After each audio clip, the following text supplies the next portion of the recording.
And welcome into Hockey Sense, everybody. Welcome in. What's going on? Happy holidays to you. We've got another edition brought to you by First Community. This is going to be a good one, too. Doug Armstrong is going to join me here in a couple of minutes. Jamal Mayer's later in the show. We're live at the Half Coast Studios here in Creve Coeur, Missouri. And it's great to be with you once again. The Blues played last night in Calgary. Their next game now is against Edmonton, and then they play Vancouver to close out this road trip. They've got points in 5 straight. They made a coaching change. We've got so much to get into with Army. I can't wait. We'll talk a little Hockey Canada as well as we give a big shout out to Colton Parayko, the big right shot D-man, and Jordan Bennington on being selected to Hockey Canada. I hear some people saying that, Robert Thomas is a snub. He got snubbed. Listen, I love Robbie Thomas. The injury probably worked against him, and maybe he's considered an alternate, and he's one of those players who was told to be on standby in the event that Team Canada suffers an injury. You just never know. He had a hell of a game last night. Robert Thomas, I think, had his best game of the season last night in Calgary. And it wasn't just because of the points, but the points obviously helped. But it's the playmaking. Now you're starting to see him connect on a lot of the passes that we've seen him routinely make throughout the course of his career. The timing has been a little bit off since he came back from injury. And even early in the year when the season started, he wasn't necessarily up to speed. He wasn't playing with Buchnevich. They had him spread out all over the place in terms of what the line combinations were, with Buchnevich playing center. He's got great chemistry with Buchnevich. And, it looks like right now, even with Neighbors on the other side, they've got something cooking. And they got it going on the power play. The power play looks crispier. Their 5-on-5 ability to hang on to the puck and generate scoring chances appears to be better. And so there's a lot of things working in the Blues' favor right now. That's great to see. But Robbie Thomas last night making plays, the vision, earlier in the year, you see him attempting to make plays that he would typically make, and he just wasn't executing on them. Last night, I thought he did a much better job at doing that. He created the game winner in overtime as well. That was quite the review. I mean, one of the longest reviews we've seen in quite some time. Took forever for the officials and obviously the situation room in Toronto to officially credit the Blues and Colton Parayko with the goal. That's Parayko's 4th career overtime winner. That's the most all-time in the history of the Blues among defensemen. No other defenseman in NHL Blues or in Blues history has scored more overtime game-winning goals than Colton Parayko. You're still having some people question the decision to keep Parayko on Hockey Canada. I know Chris Tanev's name's been brought up a lot, and I like Tanev. He's a warrior. He blocks a lot of shots, but, Parayko, you just look at it statistically, he blocks just as many shots, basically. He's always up there in block shots. He played almost 30 minutes again last night. He's been over 30 minutes on a couple of occasions this year. He's a one-man breakout. I don't think Tanev skates nearly to the level that Parayko does. And maybe he brings a little more physicality, but I will say this about Parayko in terms of physicality. Parayko doesn't play a soft game for being a big player. Now, he's not going to drop the gloves. He's not going to fight, and he's not going to have that big growl on his face and, look angry all the time. I mean, you look at a guy like Tanev, for example, and listen, I like Tanev's game, but he always looks kind of disheveled. He's got that look to him. He's diving all over the place. He's running around. He's a little bit crazier in terms of his mentality and how he goes about his business. Parayko just kind of plays a little bit of a more controlled game, if that makes sense. And I'm not going to sit here and say that Parayko's better than Tanev or whatever, but sometimes you got to make a decision in terms of what you want. Parayko, and listen, hearing some of the analysis, and people are saying, well, Tanev plays against the other team's top players every single night. Well, you don't think Parayko does? You don't think any top pair defenseman in the league plays against the other team's top players every single night? And that's one thing about top defensemen that I will say. These guys don't grow on trees. There aren't too many of them in the league who can truly shut down top players game in and game out. Parayko's one of those guys who I think can. I think he's among the best, if not the best, one-on-one defender in the league. He's got the reach, the long stick, the ability to recover with his legs, his skating ability. But getting back to the toughness part of it, he doesn't drop the gloves. No, he doesn't fight. But he gets involved in the scrum. Not in the most intimidating fashion, and I can see why people maybe have gotten frustrated with that over the years when you consider his size. But how often do you see Parayko get beat in a puck battle in the corner, get beat with body position in front of the net, and in a battle in front of the net. He's very good net front, very good in the corner. And, there's different types of physicality, and that is physicality to me, is winning battles. It's no different than stepping up and delivering an open ice hit where everyone comes out of their seats and goes crazy and the buckets are flying. There's different types of physicality. So Parayko doesn't play a soft game. And listen, we all know how much Doug Armstrong likes size on the back end. And some people are saying, well, he signed Torrey Krug and you've got Scotty Perunovich here. But at the end of the day, he likes size. And when the Blues won a Stanley Cup, they did it with big defensemen. I'll never forget talking with Pat Maroon just prior to the playoffs in 2019 when Maroon was playing with the Blues. And big shout out to Patty, by the way, who just got to 800 games, which is just an incredible accomplishment when you consider where he came from, how it all started, the fact that he didn't even know if he was going to get a game, let alone 800. And then when he got to 500, it was like, wow, this guy's at 500 games, and then 600, 700, 800. He's a winner. He's a guy that, teammates and organizations want to have around. Luke Richardson, by the way, the head coach of the Chicago Blackhawks, fired yesterday. People have asked me, why do you think he got fired? Listen, I think it comes down to Connor Bedard. I really do. And I'm not going to sit here and say Bedard went to management or ownership and said, hey, get this guy out of here, because I don't think that's the case at all.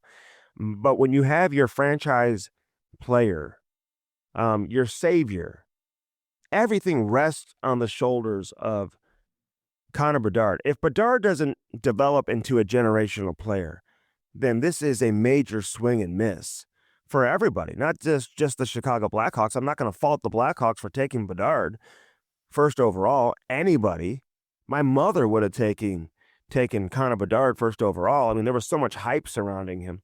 But if he doesn't match that hype and develop into a generational talent, which is way too early to say that he won't, but he is undersized and whatnot. And there was a couple of games ago when Bedard scored his first goal in like 11 or 12 games or whatever it was. Maybe it was more than that. And after the game, Luke Richardson made a comment about, yeah, it's great that he scored, but it's not great if you give up two. If you score one and then give up two, it's like taking one step forward and two steps backwards. That was an interesting comment. And I read that. And I heard him say it, and I was like, wow, did he really just say that? I mean, that's a shot. And that's one thing where these coaches are in tough positions where they are being asked to win, even in Chicago, where it's like, oh, no, he's not expected to win. They're in rebuild mode. BS, man. The guy just got fired 20-plus games into the season when their roster is not very good, and you're firing this guy. And how much does it have to do with Connor Bedard's lack of production here and them being fearful that maybe he isn't developing at the pace that they need him to develop at, or that they were hoping that he would develop at?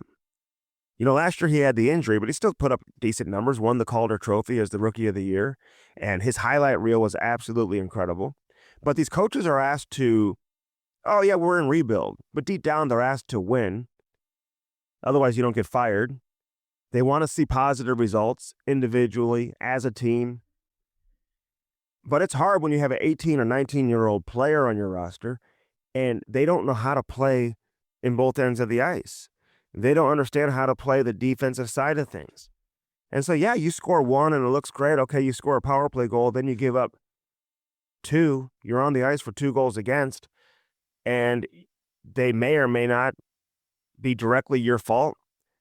But something tells me that it probably had to do with some type of lack of consciousness on Bedard's behalf for that type of comment to be made by the head coach afterwards.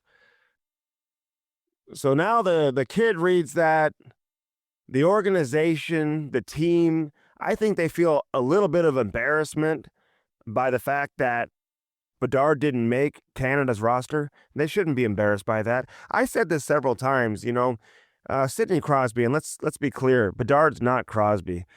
Crosby had 102 points as a rookie, as an 18-year-old, which is just absolutely incredible.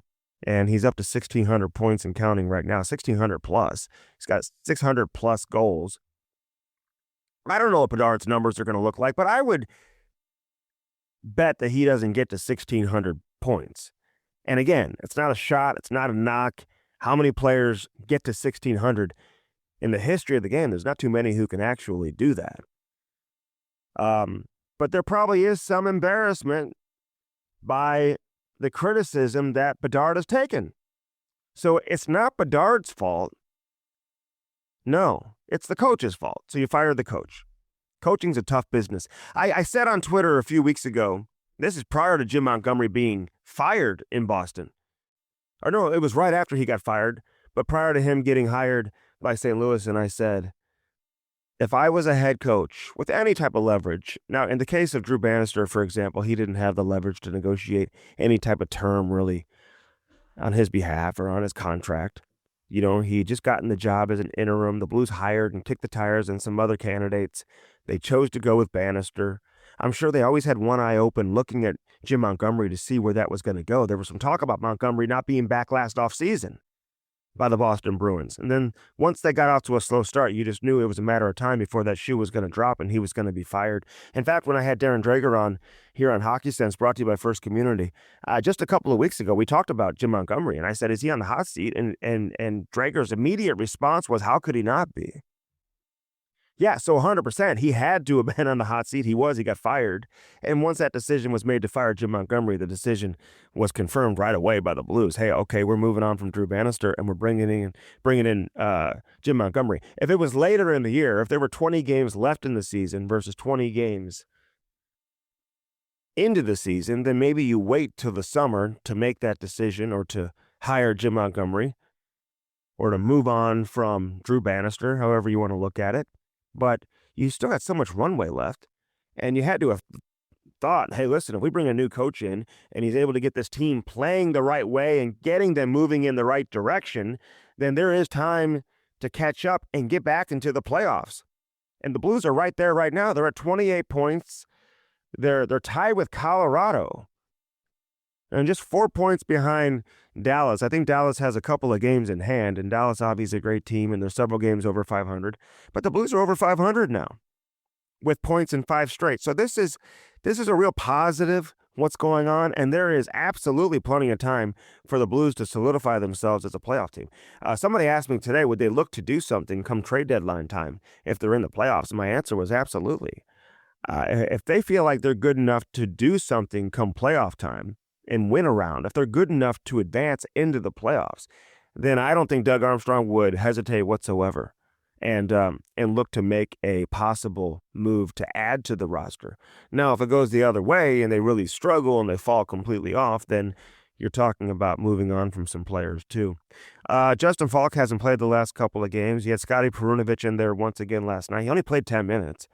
I think P.O. Joseph only played 7 minutes in the game, and this is not what we're used to seeing from the Blues in terms of how they rotate their defensemen. Usually all 6 defensemen are on a regular rotation, and they're all playing minutes.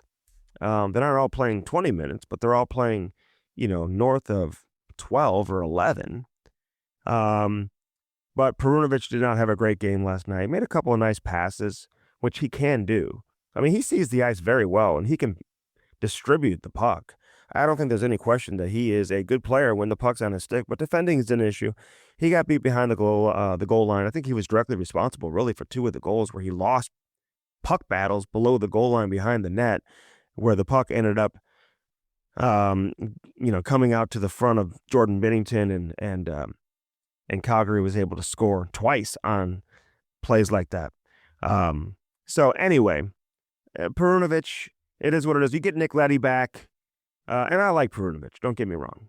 I'm not chirping him whatsoever. But when you get Nick Leddy back, and probably Falk too, right? Then all of a sudden, you kind of have your top 6 solidified, and they can roll. Getting Broberg back is just such a difference maker for this team, just in terms of his ability to skate. Yeah, we all know he's a skater. And when you ask right off the bat, what is Philip Broberg? I think any hockey person initially is going to say, well, skating. He's a skater. But he's so good with the puck on his stick, too. And he's got great instincts offensively. He's a guy that I will look at for Sweden in the Olympics next year. His injury probably set him back this season. There's not a ton of body of work for his resume as an NHL player, although he played the playoffs last year for Edmonton, played every game in the Stanley Cup final. And so there's plenty to see. I mean, the Blues obviously saw it, and that's why they signed him to the offer sheet. But he is so good with the puck on his stick. He's got great vision, great playmaking ability. Had 2 more assists last night. He's been a plus player, or even, I think, in every game except 2 this season. So it's great to see. Dylan Holloway is another guy that is just standing out right now. He's got points in 5 straight, maybe 6 straight. 8 points in his last 5. He's had a couple games in there with multi-points. Man, I mean, he's shooting the puck well. He's confident with the puck on his stick. We all know that he can skate as well, but he's getting himself in position to score, which I think obviously is huge. He's getting open in the right areas. He's establishing some pretty good chemistry with Braden Shen. They've got Jordan Kyrou on that line. He and Kyrou has some decent chemistry off the rush. Kyrou didn't have a shot on goal last night. Didn't have any points. He had a good game in the previous game against Winnipeg. You'd like to see Kyrou put a stretch of good games, some quality games together, because he wasn't great in the last home game either before they set off on this road trip. But he had a real good game in Winnipeg, just okay last night. And we'll see what he can do the rest of this road trip. Maybe plays a good game against Edmonton, hopefully, and can finish it off in style against the Vancouver Canucks. But Holloway's playing some great hockey right now. They just look like a different team. It's almost like the season started over for the St. Louis Blues. And we've seen this movie before. And immediately you guys are all thinking I'm talking about Craig Berube. And yeah, okay, I'm talking about Berube. But at the same time, I'm also talking about Andy Murray when he took over. I mean, the team went on a run when he took over. They almost made the playoffs, and they made the playoffs the following year. I want to say Ken Hitchcock won the Jack Adams Trophy when he took over. The team went on to win a playoff round after Mike Yeo took over. And then we know what happened with Chief. They go on to win the Stanley Cup, and now we're seeing it with Jim Montgomery. The biggest challenge for Montgomery is going to be next season, I think. He's got a full training camp, and, you start fresh.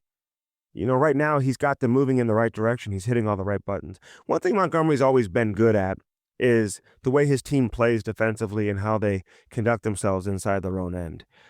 His teams have always ranked near the top in a lot of the important defensive categories. And right now the Blues are doing a pretty good job defensively, keeping teams, pretty much at 2 goals or less in every game. I know they didn't do that last night, but I think coming into last night, they'd given up, 6 goals in the 4 games since he arrived. And that included 1 shutout by Jordan Binnington. So, Binnington's on top of his game right now. Hofer is back, now playing on top of his game. There was a stretch where Hofer wasn't playing great. And I said coming into the season, I said, the Blues may have the best 1-2 punch in the league. And then people were coming after me and saying, what are you talking about? Hofer's struggling. Well, now he's gotten back-to-back wins over the Rangers in Winnipeg in his last 2 starts. So he looks like he's trending in the right direction. Speaking of the Rangers, real quick, we'll get into this with Jamal as well, but apparently they're going to put Jacob Trouba on waivers. Maybe there's a team ready to pounce on the physical defenseman. They've been trying to move on from him.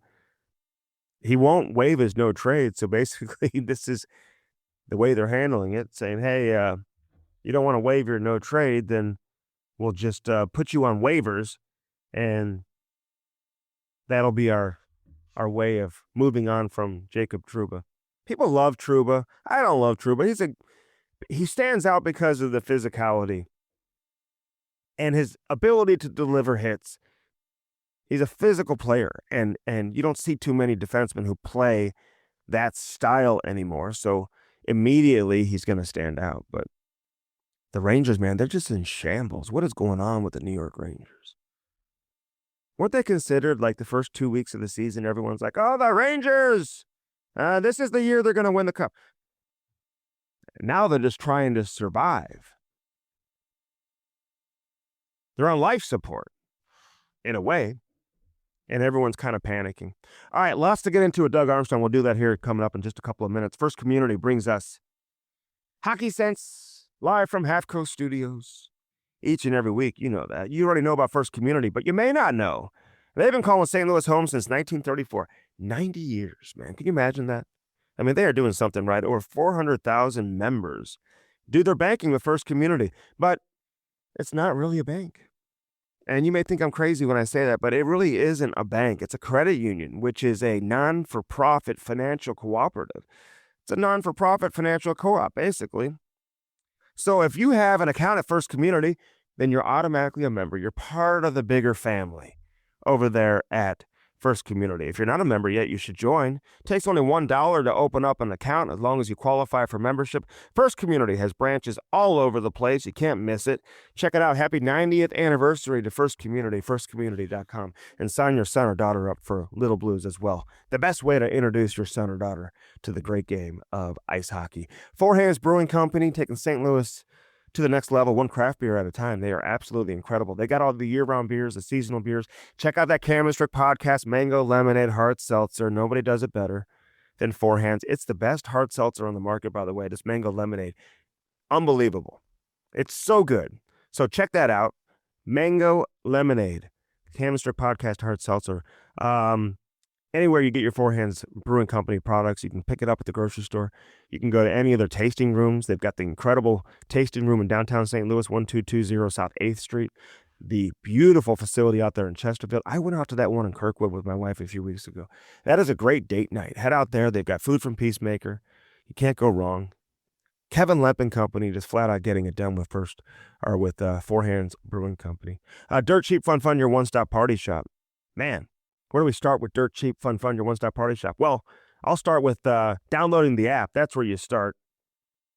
Download the app and do it today with our friends over there at Dirt Cheap Fun Fun. Get all your paper goods too, man. If you've got those holiday parties that you're hosting or you're helping to plan, school parties, they got everything, paper goods, everything. Don't sleep on that. So it's not just the beer, wine, and booze. They've got all the party supplies over there at Dirt Cheap as well. So check that out. Dirt Cheap Fun Fun, your one-stop party shop, baby.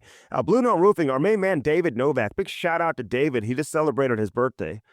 One of the biggest blues fans you'll find, and a tremendous roofer as well. Arguably the best roofer in the region. Blue Note Roofing, man. They do it all. Gutters, soffit, fascia, windows. Obviously, roofing's his bread and butter. Give him a call today, 314-920-5713. And let him take your roofing to the next level. Hey, listen, there are some insurance companies out there that if your roof is more than 10 years old, your insurance will not pay for it. So if you're having roof issues right now and say your roof is 8 or 9 years of age, don't wait because your insurance company isn't going to pay for it. When you need to replace it now. Call David Novak today. Wish him a happy birthday. Talk pucks with him and get your roof fixed. 314-920-5713 for David Novak. Let's take a break. We'll come back with Doug Armstrong. I'm looking forward to that. So much to get into with Army. He joins me next on this edition of Hockey Sense. We're live at the Half Coast Studios. Always great to be with you. Always great to be with you as the show is brought to you by First Community, baby. I'm Andy Strickland. Don't go anywhere. All right, great to have Doug Armstrong with us, Blues president and general manager. I know you've been busy, Army. So much going on over the course of the last few weeks, and we really haven't had a chance to catch up with you. How has it been for you the last month or so, man? You've been really busy. That's been great. I enjoy the travel. I enjoy watching the games. Obviously, we had a really difficult decision to make with changing coaches. Have a lot of respect for Drew. Thought he was, doing a good job running as we were going. But the opportunity to get someone of Monty's caliber to come to our city and to come for a long time was too much to pass up. But that was a difficult part. But out watching games and enjoying that part of it's been a great month. You could have gone out and gotten a retread in the offseason before you decided to bring back Drew Bannister. But the decision for a head coach, right, is so important in terms of what you're going to do. And you don't want to marry yourself to another coach or anybody, players, same thing, if you're not 100% sold on them. So it was the right decision for the organization at the time, right, to bring back Drew Bannister. And then things change all the time because a guy like Jim Montgomery, who and it's always important to bring in somebody probably who it gives you an advantage there. He wasn't available, right? So this the whole process just kind of takes on a life of its own, doesn't it? It does, Andy. And I think, you want to, courses for courses. You want to have the right coaches sharing the philosophy of where you are today and where you want to be tomorrow. And some coaches, some of the best coaches are win every night mode. Everything is about that night, and we're not there as an organization. We obviously, I'm not. Don't get me wrong. I want to win, but we do want to see how players like Bolduc play, and watching Drew last year working with these younger guys, putting Dean in the lineup, putting Prudovich in the lineup, putting Bolduc in the lineup. I understood that he and I were on the same page as far as putting those players in. And when I looked at the available coaches this summer, that I just felt that Drew had all the intangibles of what we were looking for. And then really, quite honestly, Monty became available, and he had that plus a wealth of experience, and it just made it a natural move for us. But yeah, you want to make sure that you're working with people that share your values and your vision, and it doesn't mean that because you don't hire them that they have their own values or vision, that they just don't match up with yours. I never asked you this, but when Monty was here as an assistant, and you guys had a lot of success with him here as an assistant, he's working with Chief. You knew you were letting a good coach go, right? But you couldn't stop him. He got an opportunity to go be a head coach. You had a head coach here in Craig Berube, but was that tough letting a guy of his caliber and just him personally letting him get away from the organization at the time? Actually, not at all. I mean, because I was there. I was an assistant before. I work with other assistants that go on. We strive to be the best you could be in our industry, and if you're an assistant coach, do you want to be a head coach? So no, I understood what we were losing, but I gotta say, out of 100%, I had 0% wish it didn't happen for him, because that's what we all strive to be, is the best we can be in our industry. So I knew they were getting a really good coach, but it never once would have crossed my mind not to make sure that he had the chance to fulfill his goals. I've said this to a lot of people that it almost feels like the season just started over. It started fresh. Being a practice last week, you could just feel the energy. You look at the way Robert Thomas played last night. It may have been his best game of the season, and obviously, he had the injury. Broberg back in the lineup now, obviously, is such a difference maker. But what is the biggest difference you're seeing over the course of the last 5 games? Well, I would say that's where I felt. I thought it was unfortunate for Drew. Is the biggest difference is Broberg and Thomas. They make a difference. Put you can put him anywhere between your number 1 and 3 defenseman on our team, the way he's playing right now, and unequivocally your number 1 center, and you take him away for a month. You can survive that over a few games. You can't survive that over the long haul. And you have to find different ways. And I thought they did a good job but obviously we weren't scoring a lot of goals with those guys out. Now they're back. They're helping drive offense, not only when they're not getting the statistical point on it, but they're driving the play, and now they are getting the statistical points also. So I think that the biggest difference is that. They're also, I think, anytime there's a change, everyone's spidey senses get heightened. You just have to look in the mirror. That they have to impress a new coach. And what Alexander Steen and I talked about over the last few days is making sure that we're building the foundation. So when the honeymoon phase wears off and the marriage starts, that we're up and running. Yeah, and it's interesting you bring that up, because I talked about that in the first segment too, because we've seen this movie before. Although this is an established coach and you've got good players, I think the team is kind of playing closer to who we thought that they would be coming into the season based on how they're playing the last 5 games. And they were underachieving, I think, to an extent prior to that. But you talked about some of the injuries. But we've seen this. Even when Davis Payne was hired, they went on a run and he got a contract extension. Andy Murray, they went on a run. They made the playoffs the next year. Hitch had a lot of success. Mike Yeo won a playoff round. Chief, obviously, we all know what he did. So when does this period stop in terms of what you're talking about, where the honeymoon ends and the marriage begins? I would say 100% the absolute latest of the next training camp. Like, now we could carry this happy wave It's when the wave hits the shore and you got to paddle back out when it ends, and losses make that happen. The reality is, like, the honeymoon never ended that year when Craig came in. Once we started to win games, we never lost. Never lost extended periods, but the next year is when it really started. We had the, I would say, the hangover, but we had to deal with being a champion. That's a high class ball. Don't get me wrong. But this is gonna continue until we hit rough patches of losses, and then it becomes back to the normal feelings that you have. I'm hoping it lasts for a long time, but the absolute latest is gonna turn is next training camp, and I hope it doesn't turn on anytime soon. But it's going to happen. When you study Jim Montgomery, I mean, his teams have always ranked high in a lot of the important defensive categories. And, the first 4 games, you guys give up 6 goals. So obviously you're defending better.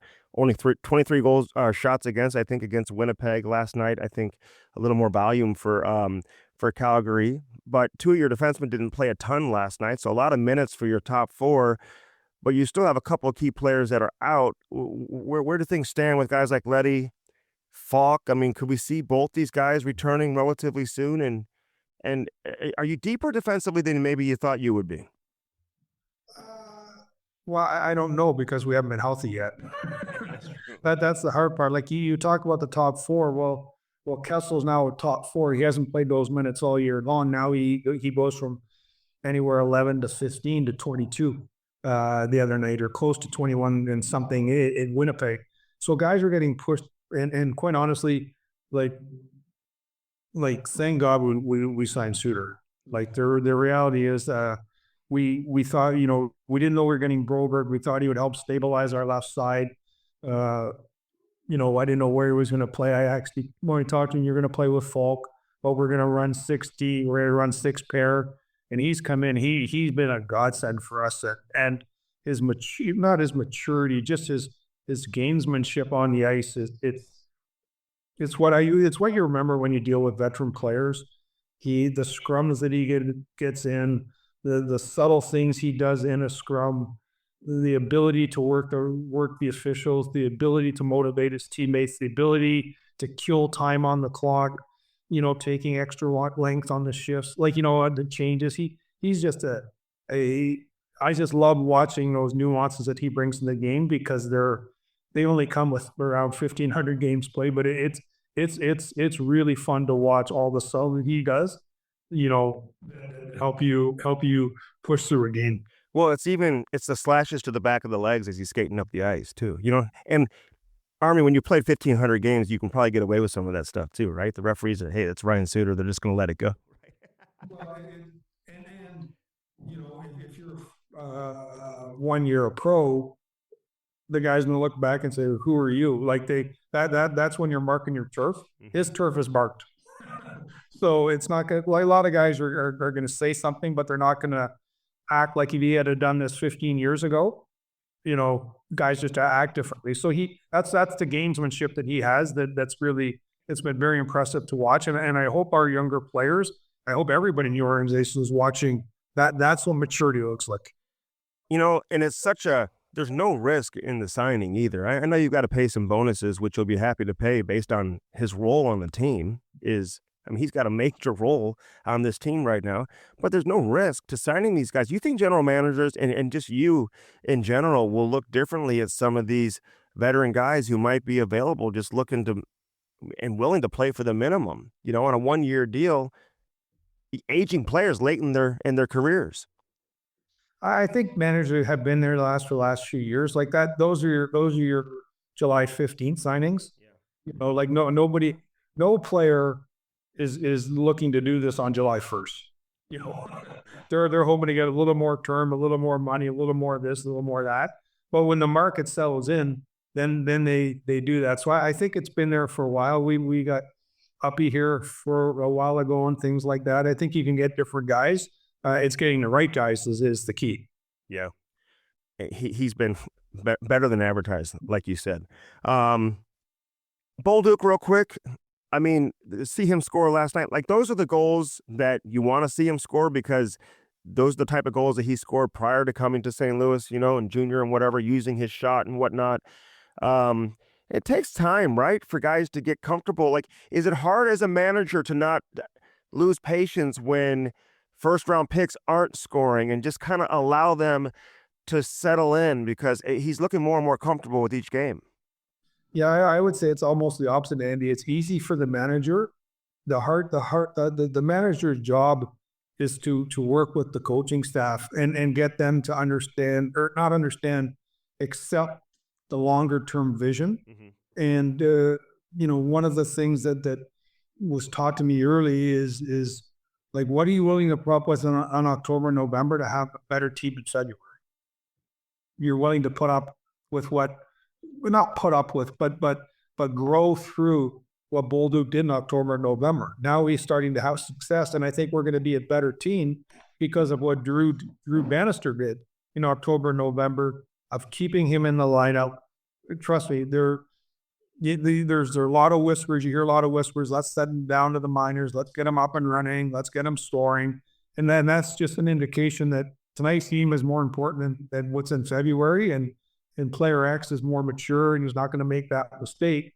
Like, as a manager, you see the glass half full. You see that mistake is not going to happen the second time in February or December. It's going to turn into goals. So I thought Drew did a great job of understanding, and that's why I said I enjoyed working with Drew, and I was excited to work with Drew, is because he bought into the vision of living with mistakes today for tomorrow. And I think we're seeing that in Boldy now. Now he has to continue to do it. It takes a long time to build a reputation in the NHL, and these goals are great now. He's just got to continue. The goals have to continue, and then the rest of the game still needs to grow for him away from the puck. But I give Monty credit for putting him in those situations, and I gave Drew credit for it, and I give Boldy the utmost credit for taking advantage of it. And one more thing about Monty real quick. And listen, I've known Monty for a long time, back to when I was working at a pizza restaurant here in town, and he was close with the family. He was an NHL player at the time, and he's so interesting to talk to even back then, because he loved the game. And I was working with the River Otters when he played with the Missouri River Otters in the UHL as a player coach. When did you first hear about him, and when did he first kind of become a guy that was projecting to become an NHL head coach? And when you talked to him a few weeks ago, like, was there much selling that went into it, or was he ready to go right off the bat? And the third part of the question is, Army, like, when you don't see too many coaches go from one bench to the next in the same season. Is this the first time you've ever done that? And was there ever any concern that a coach is truly ready to turn the page and can recreate that energy necessary to lead a team when you're coaching with one team one day and then another team just a few days later? Yeah, you'll have to refresh me on the questions as I go through. Number one was I think what he did in the USHL got people's attention, like John Cooper did. Yeah, a lot of similarities. John had a lot of success there, and you start checking off championships. And the term that I really enjoy, and I don't hear it enough, is like, he's a serial winner. Yeah. You want to be around serial winners. So then he goes to Denver, wins there. Now all of a sudden, it's either take that jump, and he had the ability to go from there to an NHL head coach, or just stay in Denver, because he was very comfortable there. Yeah. He didn't have to go to the American League to become a head coach to get to the NHL. But I would say his success he had in the USHL got everyone's attention. Follow that up with success in Denver. Now he's a real coach. And, an NHL head coach or an NHL manager would say, yeah, that's great. Why don't you go to the American League? And he didn't need to do that. Once you start having success, you can dictate where you want to go and what your comfort level is. And I understand that, quite honestly, at that level, because move your family USHL, move your family Denver, move your family. Being able to go from Denver right to the NHL just takes away a move. Because let's say he had gone to the AHL and had great success in 3 years, then he gets the NHL job. That's another move. And I think that's something that people don't, and I don't think they should spend a lot of time on it, but when you have a young family, that's 4 moves in 12 years, and that's from doing everything right. Yeah. And if you moved a family, it's not the easiest thing to do, and it's not like you're moving them to a different part of the city. You're usually moving to a different part of the country. Yeah. And so question one, that's when his name became into that coaching grouping bucket of, okay, we're looking for a coach. Where does he fit in? And then I think how the conversation with him about turning the page, I think he didn't need to work this year. And then he and I talked about that, and I asked him, I said, like, you have a good resume. You're going to work again. You really need, before we get too far down this path, because it's not fair to me, quite honestly, to go down this path. And then you and your wife say, you know what, that's great, but I've never spent a Christmas at home. I have never done this with my kids. I'm going to take the rest of this year on the Bruins dime and then enjoy my family. And then I'm going to be coaching again next year. And so I give Monty a ton of credit, because he understood that was important for me, not to get too vested in the process if he wasn't ready to coach. And so he answered that question quickly. I think part of it too, Andy, was understanding St. Louis, playing here. More importantly, his wife's from here, his kids have lived here. I'm not sure he would have taken this job in another city, because it might not have been as easy transition for him. So I think that really, the synergy of the organization, of the city, of his family background, made this very easy to do. But also, he's a coach, and coaches coach. That's what they do. And I would guarantee that if he had stayed in Boston, he'd be on the ice with his team coaching. That's what he does. That's his passion. That's his home. That's his comfort zone. Yeah, no, it was a perfect storm for everybody. Last thing about the Blues before I move on real quick to Hockey Canada, but Dylan Holloway, what do you see in him specifically? I think he's got points in 5 straight, 8 points in his last 5, something like that. He's had a couple of multi-point games. He's getting himself open. You always talk about his skating, but now you're seeing that confidence offensively come along with the skating. And what are you seeing from him right now? Yeah, probably the last thing. There's probably 2 or 3 players, maybe 1 or 2 on a team that you want to go to the score sheet to find out if they had a good game. They're a one-trick pony. So Holly's not that. Like, so when we watch the games for him, we want to watch in his detail part of the games, his ability to manage the ice, his ability to put the pucks in the right areas, his ability to support. With a player like Holloway, it's the nuances of the game that we appreciate, and his ability to play up and down the lineup is very important for us too. Like, he's played whether first, second, third line center or first, second, third line left wing. He gives the coach a lot of different options, and he's been playing very well right here for us. Yeah, no, I could ask you, Army, about every player on the roster. I'm not going to. Your goaltenders are both trending in the right direction right now too, which is a real positive. All right, Hockey Canada. And I heard some criticism yesterday on Hockey Canada about the Parayko decision. People pushing, Tanev out of Toronto with the Maple Leafs. What was it about Parayko that kind of got him over the edge, at least in your opinion? I know you are in charge of the Olympic team and you have a huge say here with the Four Nations, but what were you saying internally to make a case for Parayko, or did you not have to push that much for Parayko? Well, I think it's an interesting, doing this with different people over the years. What the rhythm is that when you put your list in, you put players from your own team on there, and you explain who they are, and then you ask the other guys to come in and support that decision, right or wrong. Like, you have to you're building a team so you have to tell them they're what they're proficient at and what they're deficient at. And so the players that I proposed to our group, and this group scouted about 180 games live. And so this decision was made by, it's a group of 5 of us. But the decision basically on a guy from your own team is made by 4 other people, not you. Okay. And because you you human nature is you either see things too well for a player, and because you're there, you're living it every day. And but when Don Sweeney or Jimmy Nill or Julian Breezemore, Kyle Dubas came in and watched play, I said, "You hear the guys that I think you should focus in on," and they would do the reports, and then we would get together. And when they talked about when they talked about Pittsburgh players, Kyle wouldn't say anything. When they talked about St. Louis players, I wouldn't say anything. You would answer questions that they gave you, but you wouldn't. It's not to push to get a guy. There's no ego in this or to push a guy to get on there. And I think the Tanev thing isn't a criticism on Franco. It's how well Tanev's playing, and I look at the glass half full. Like it's there's a wealth of players that you have to choose from, and not they're all not going to make the team. I actually did an exercise yesterday that I really enjoyed. It's the first time I've done it.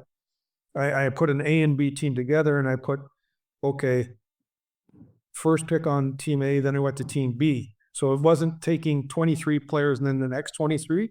It was taking 46 players and doing a draft, A, B, A, B, A, B.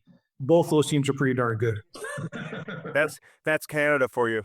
Yeah. But Parayko, texting with him the other day, like he's so honored by this, Army. I don't know if you were the one that got to deliver the news to him. If you were, and you've known him since he was a kid, like how proud are you of his development as a player, and what was that moment like to tell him that he made the team?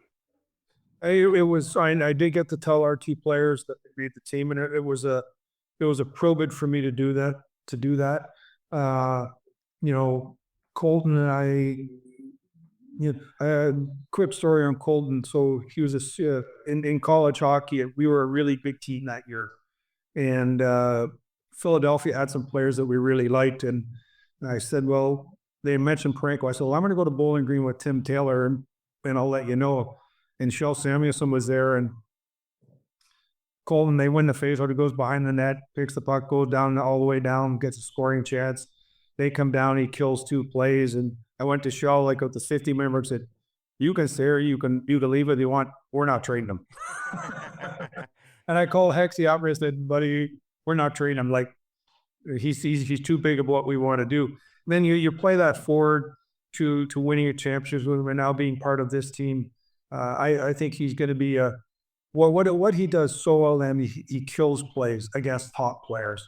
And there may be deficiencies in his game. Well, there's deficiencies in everyone's game. But his ability to kill plays defensively, his ability to have these skating assets to take on the rush of an Eichel, of a Matthews, of these guys is very important for us. And again, you're not building an all-star team. You're building a team to play in a major event. And you look at the Bouwmeester Pietrangelo pair from the Olympics and then the World Cup. Very, very good pair, and that's what I think Donnie and Coop and the guys are trying to build as a team. And just the benefit of the Canadian team, it's like even some of the forwards, while you left that guy off to take, the players that we took that they deem shouldn't be on the team average a point a game. So it's not like, it's a embarrassment of riches. But in the end of the day, you either win or you lose. That's all they care about. And if we win, no one's going to say a word. And if we lose, everybody's going to be under the microscope. And that's working for Team Canada. But that's why we all want to do it. Yeah.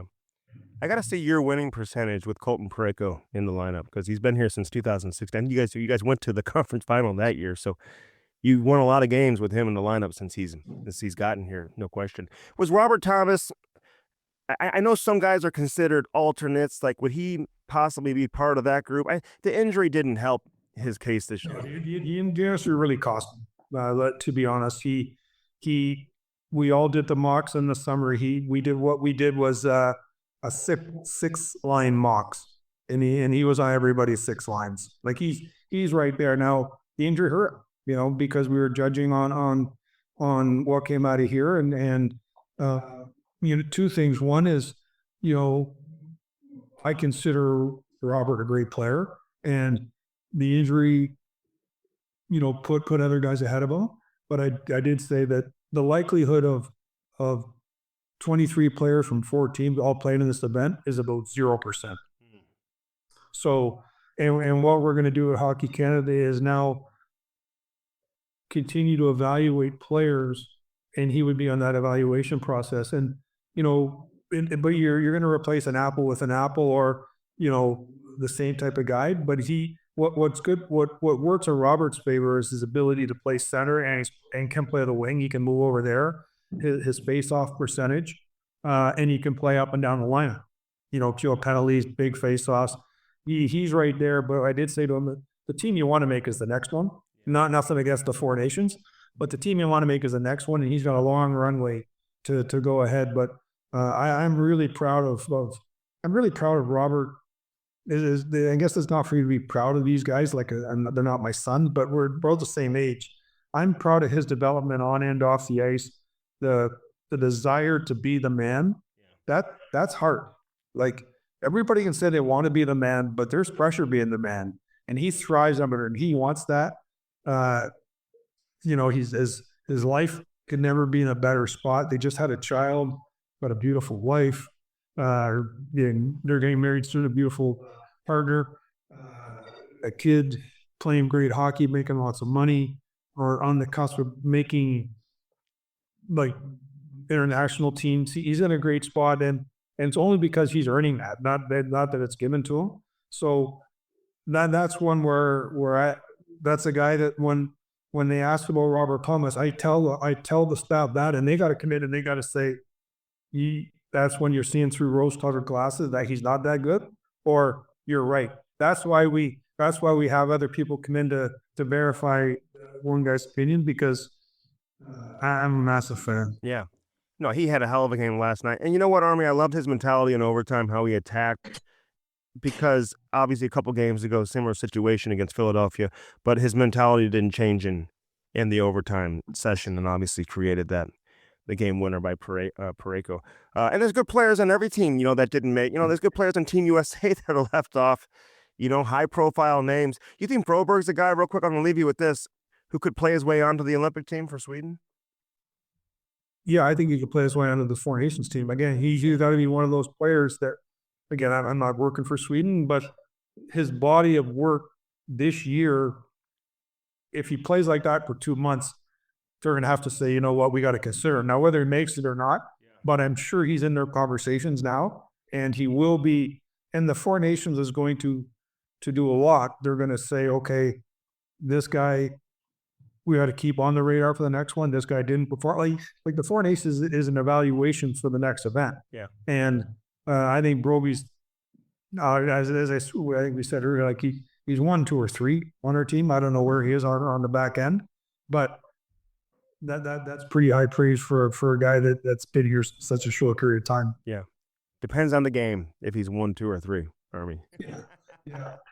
But that's so that's how we come on. And the game that he's a 3, it didn't mean he had a bad game, right? So No, just mean the Franco or whoever. But he's in that grouping where, well, he has to be a good player for us to be a good team. Yeah. That and like Thomas, like Kyrou, like there's certain players that, and I'm a real believer, Andy, it can go anywhere between 20 and 30%.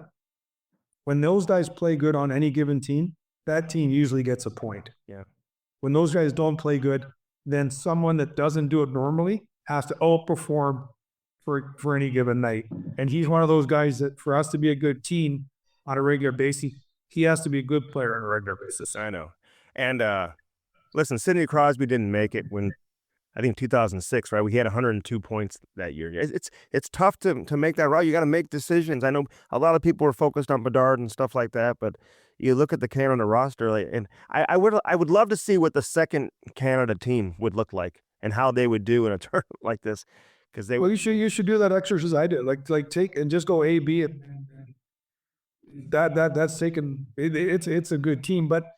Again, this is the beauty of working, and I'm sure Billy feels the same way, or maybe not there yet, but they will very soon. their expectation is to win. It's nothing else. I know Bill Guerin well. His expectation is to win, and she'll be like, people will be held accountable to the success and failure rate. That I've always said, work for Hockey Canada is one of the best jobs. It's the most enjoyable Russian roulette you can play. Yeah. Because once they lose, you're done. But until you lose, it's a blast. Yeah, no, I'm looking forward to it. I mean, it doesn't have the same feel maybe because it's not an Olympic, it's not a World Cup, but I think once you every second of it, Army, you know what I mean, to watch the games. Yeah, I think it's because it's gives us a view into Italy, which really pulls it together. It's best on best, and if we had best on best 2 or 3 years ago, then this really wouldn't be that exciting. A 14 tournament. Yeah. But we haven't had best on best in a long time. There's a whole new whack of players. Like I look at Team Canada. You got Crosby and you got Petro. You don't have a lot of guys that played in 2016. That's the last best on best. And so the one thing that's exciting for me to watch is the Americans, because I follow the program. I have a lot of friends that had kids playing it. Like that's America's advantage. They have these kids that have played together. I heard McElroy talk about the 97s. Like these guys, had fun. They matured. They became young adults together in Ann Arbor at 17 and 18. Mm-hmm. Like it's the advantage they have now, because the Canadians don't have that. They don't have that. They don't have that program where their best players play together for 2 years, like they do there. I just think it's going to be a great tournament. I think the real great tournament's going to be the next one, because then you're bringing in all the different countries but this is going to be great for hockey. Yeah, I'll miss not seeing Russia, for example. I want to see Kucherov and Vasilevsky and even Ovi and all these guys, man, take on Crosby and McKinnon and McDavid. Like that would be incredible to watch. So even the German team's got so many like hockey's in a great spot, and I, as I said, I'm looking forward to the Four Nations for what it is, but I'm looking forward to the Olympics when it is again. The Olympics have a company. It's all the countries, mm-hmm. and B, that's the only event where you're only a small part of a way bigger team. Whether you're American, a Russian, a Canadian, a Finn, a Swede, mm-hmm. like there were so many other athletes that you're just a small part of something bigger, and it's hard to put into words how humbling that is, because usually you're the big fish in the pond in the NHL. There you're just another fish in a way bigger pond. Yeah. Well, it's such an honor for you to lead Hockey Canada. If I would have told you when you were 10 years old, Army, 12 years old, you'd be the general manager of Hockey Canada in the Olympics, you wouldn't have believed me, probably. You told me to be the general manager in the AHL, I would have believed you. Good stuff, man. I hope you guys continue it on this road trip, and we'll see you soon. Andy, thanks for having me on, and also to yourself and all the listeners, happy holidays. Yeah, happy holidays to you. Thanks, Army. I appreciate it as always. All right, Paul. Take care. That's Doug Armstrong. Brought to you by Lordo's Diamonds. Get it today, and stop and say hi to Mike and Jimmy Lordo. LordosDiamonds.com. Get that special someone in your life something special. Right there in the heart of Ladue, right next to Truffles. Stop on in, say hello today, and if you've got a $500 budget or a $100,000 budget, they'll take care of you. Lordo's Diamonds. Nobody does it better than Lordo's. Arco Construction is taking St. Louis hockey to the next level, one ice rink at a time. They built that beautiful rink out there in Chesterfield, the beautiful rink over in Maryland Heights. They have so much going on over there at Arco Construction. John Comlos, Jeff Cook, everybody, Putt Shack, Topgolf. They are getting it done in a big way. All right, Jamal Mayers, we made him wait way too long. We're bringing in Jammer next here on Hockey Sense. Brought to you by First Community. Don't go anywhere. All right, Jamal Mayers in the house. Joins us each and every week here on Hockey Sense. Great to have you back in studio.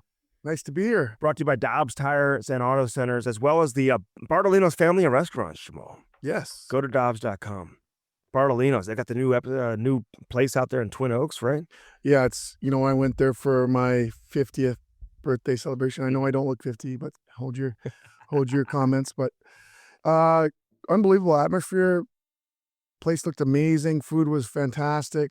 It was great atmosphere that they've created there. I got to ask you this, and I didn't even tell you I was going to ask you about this, but Luke Richardson gets fired in Chicago, and you as a guy who has Chicago ties, how much of that do you think has to do with Bedard not producing at a superstar level?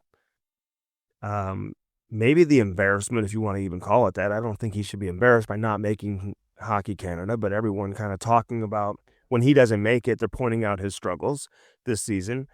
You had Richardson come out and make a comment the other day after he scored his first goal in X number of games, and he said something like, it's great if you score one, but you can't be on the ice for 2 against at the same time. You know what I mean? So did he deserve to be fired, do you think? I mean, I never understand when you're a rebuild and you fire a coach 20-plus games in. Are you expecting the team to win? Are you just looking at different trends? How do you evaluate that? Quite frankly, I look at it as job preservation by management. Look at the roster. What did they expect was going to happen this year? They have no one for him to play with.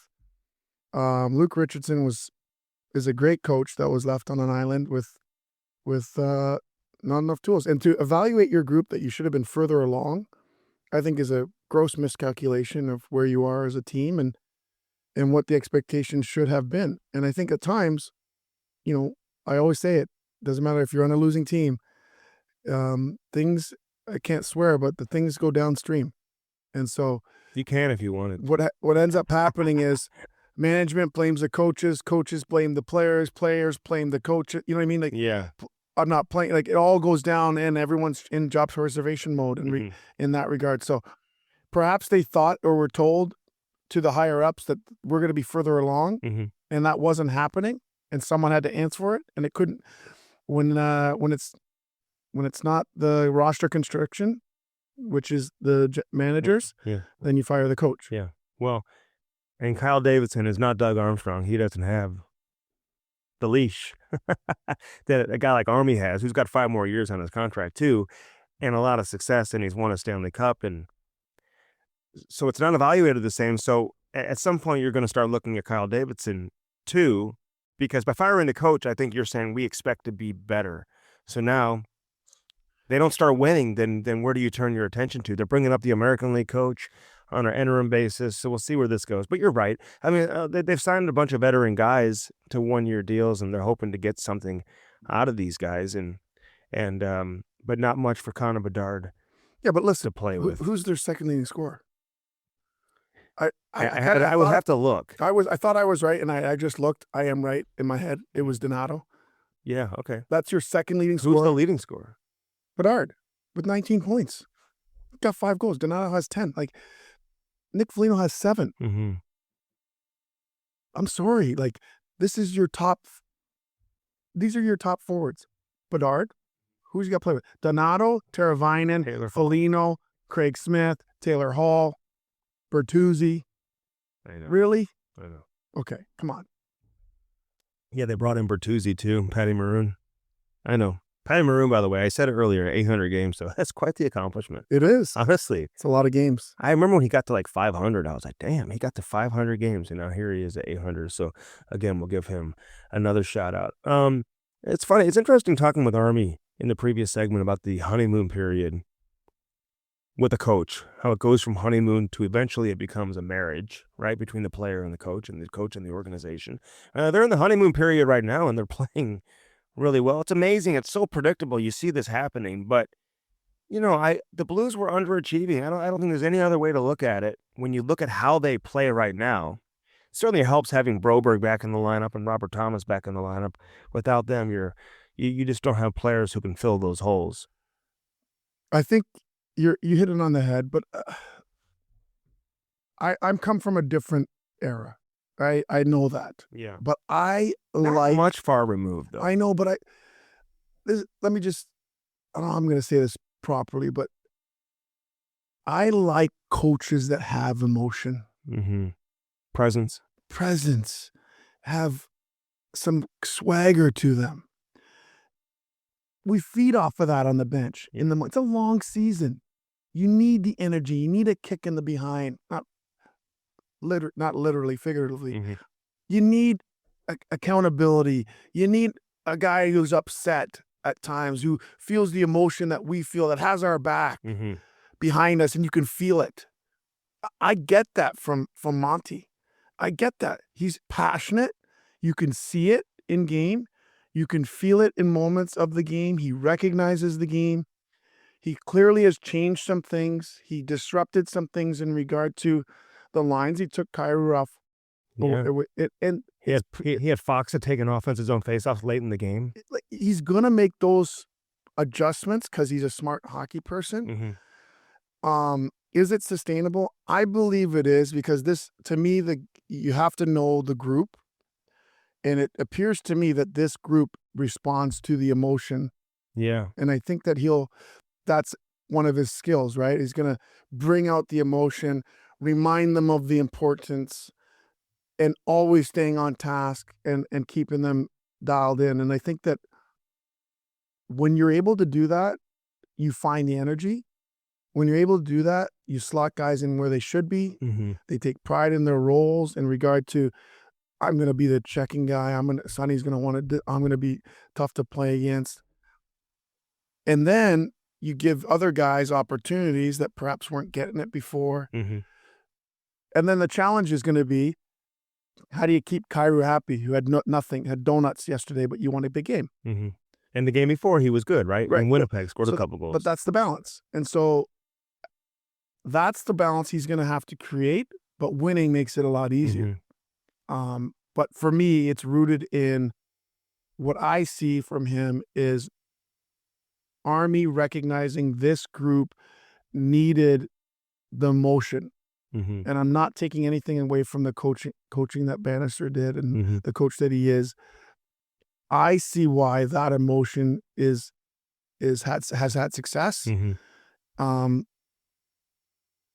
This group needed someone like that. Yeah.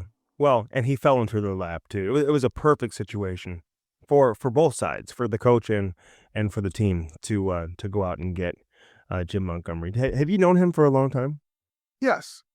I mean, We want to skate with you back in the summers and stuff like that, or more I see him out than anything else. But those when we're 20 years ago, so 25 years ago. I mean, yeah, he's always been. I played against him in college. Yeah. It was unbelievable. Him in Korea, the 1 year we played in the. Did you play them that year? Yeah, we played them. Did you? At the Great Lakes. And Scotty Pellerin was on that team too. Yeah, we played them in.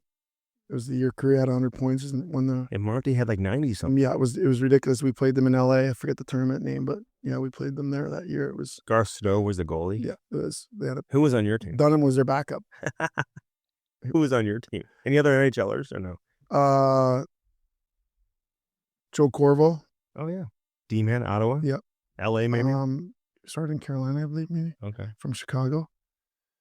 That might have been it. Okay. Would you take a flyer on Jacob Trouba? Apparently they're putting him on waivers because he won't waive his no trade, and there's a team who apparently is gonna jump on him if available. I know he hits and everything, but there must be something that's missing that people don't see. Well, what I don't, it's a very complex question, because what I don't understand is, why would you pick him up off waivers if you want the player? Make them eat some of the salary. Like, I'm sure those conversations have gone on though, and maybe they just can't come to an agreement, or the Rangers want another player in return, or he just can't agree on a trade. Well, then just let him eat him. Let him eat it, and just wait. I would not pick him up. Say, fine, okay, then go pay him. Yeah. Go play in the minors. Yeah. And then we'll take him when you take $2 million. That's what I'm saying. Yeah. Like I think that, I don't know. That's what my play would be if Yeah. I were Jim. Okay. I would not bite on that. That's fair. Hockey Canada's roster. What do you like? What do you not like? I like that they built a team. I like that they gave Cooper the autonomy to pick his players. I think that having played for Team Canada on 3 occasions, I think that having that continuity of, especially in the role players and knowing what they'll accept to be able to do, it's important knowing they'll be willing to do those things when you're picking the 11th, 12th, and 13th forward. Yeah. But at the end of the day, I think that I like the roster. I like that they built a hockey team. They didn't build an all-star team. Yeah. Team USA, they're calling it the best team ever. Well, that's an insult to 96. I mean, In we'll their have a bunch of Hall of Famers in there. Yeah. I mean, come on. But, you know, I think if you're looking talent-wise, it's a remarkable group. Mm-hmm. I think Canada would take their third goaltender as their number one. Oh, probably. You know, no disrespect to Binner.